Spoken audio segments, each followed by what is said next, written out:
What's he that wishes so? My cousin Westmoreland? No, my fair cousin. If we are marked to die, we are enough to do our country loss.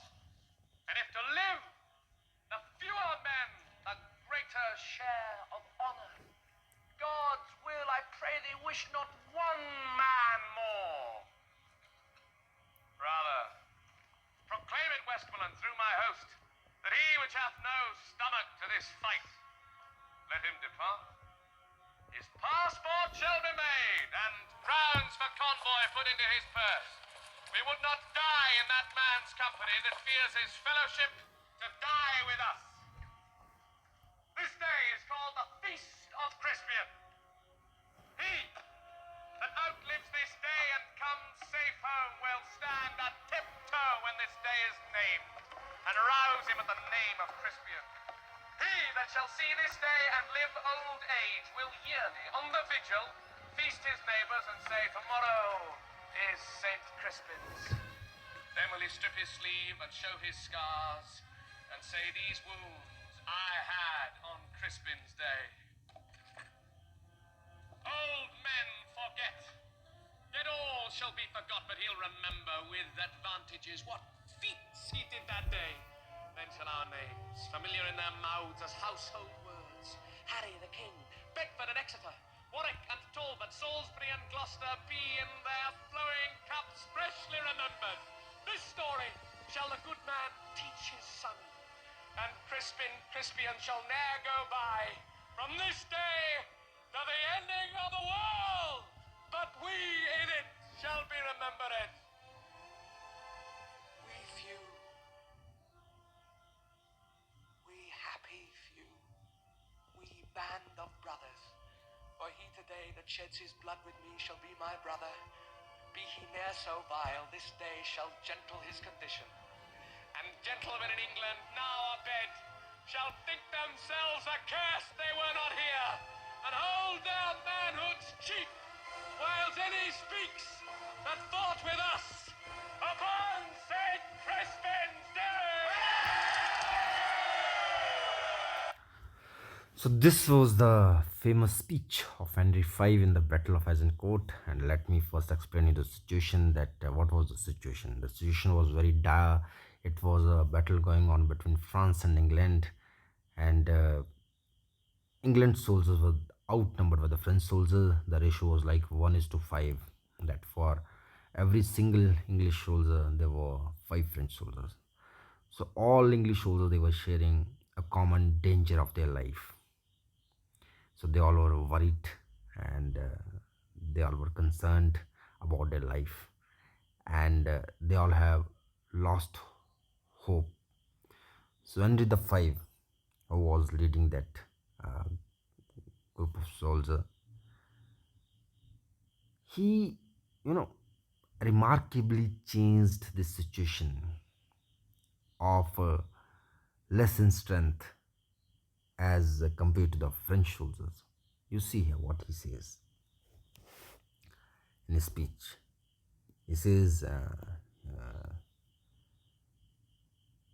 the fewer men, the greater share of honor. God's will, I pray thee, wish not one more man. So what he does, that he says to his men that fewer men, the greater share of honor.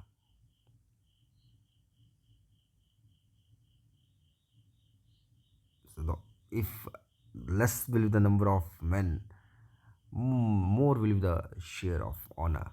So he is the common danger of safety of their life was now converted by Henry V into uh, common honor, and there the share of each soldier in that honor.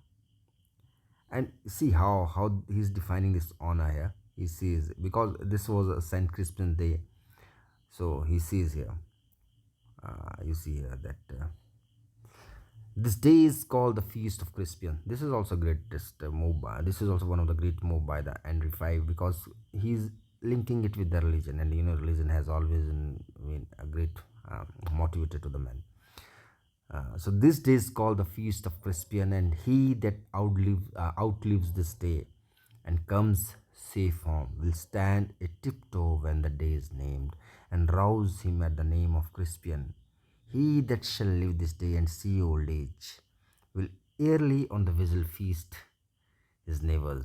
That on every early, I mean on every anniversary of this battle, he'll say that tomorrow is the Saint Crispian, and then he will strip his sleeves and shows his scars and say, these wounds I had on the Crispian day. So he's saying he will you know, scars will be the badges of honor for the men. He's all the and the five is telling his men that the scars you will get here, they will be the badges of honor, and you will proudly flaunt them to your neighbors.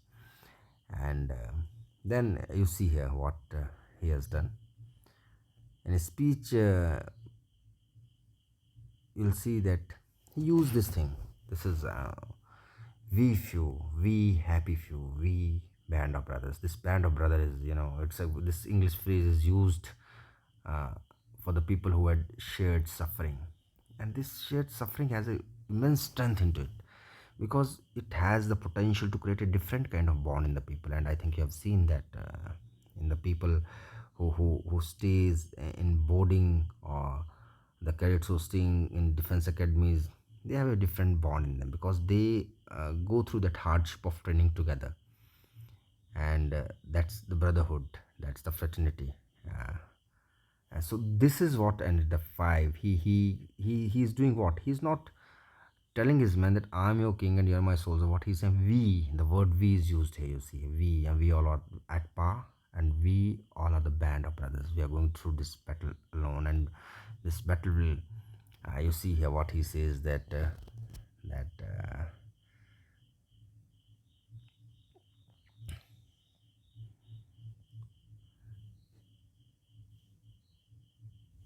see here what he sees here, how he is adding honor to this situation.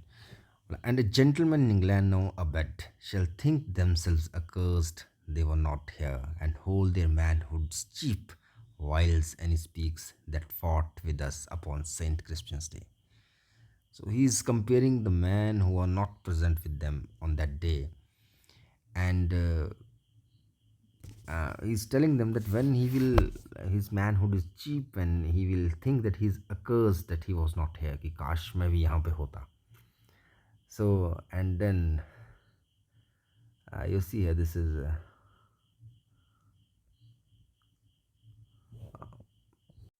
so you see what he's saying. Oh, this story shall the good man teach his son, and Crispian shall never go by from this day to the ending of the world, but we in it shall be remembered.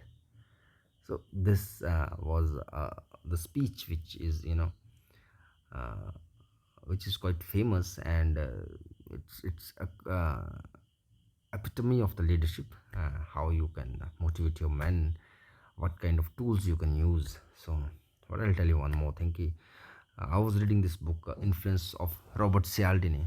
So in that book, Robert Cialdini is talking about the concept of shared suffering. So he also talks, he gives the example of the speech, and he says that the people who had shared hardship, they have a very strong bond among themselves. So there is in his book, the book Influence is all about exercising influence, or exercising influence over the people.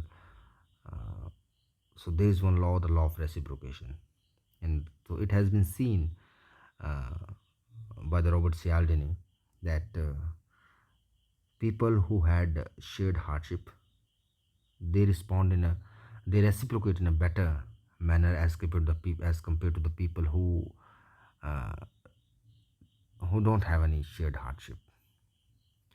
So this is the concept of shared hardship, and famous speech of Henry V in the Battle of Agincourt.